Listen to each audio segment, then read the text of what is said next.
भागवतम द्वितीय स्कंदम चतुर्थाध्याय चतुर्थे सृष्टिर व्यवस्था राजा पुछन्ते हरि कथा ब्रह्मा नारद कथा स्थले हरि स्मरण सुख बोले सुतोवाच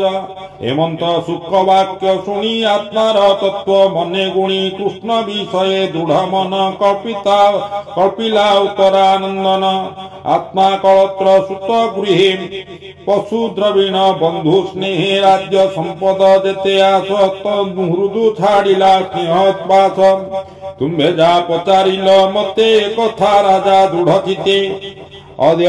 अद्याधीन निधन मने स्मरी वेद वचन अनुसरी कृष्ण विषय दृढ़ चित निश्चय करी परिचित कृष्णर भाव जानिबारे पुनि पुछई आरबारे राजा परिचित बाज हे सुख तुम्भर वचन कृष्णर जेते गुण कर्म जहा शुणन्ते पाप हरे पवित्र बाह्य अभ्यंतरे शुणी अज्ञान मोर गला त्राय तुम्भ प्रसाद जेणु हेला से हरि आत्ममाया बले सृष्टि संचिले एशयले विष्णुर सजिला संसार अन्य देवंकु अगोचर से कथा जानिबार पाई भोमुनि पुनि मु पुछई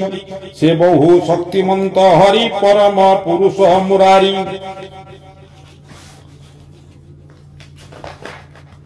जेमंते पाली पुण हरे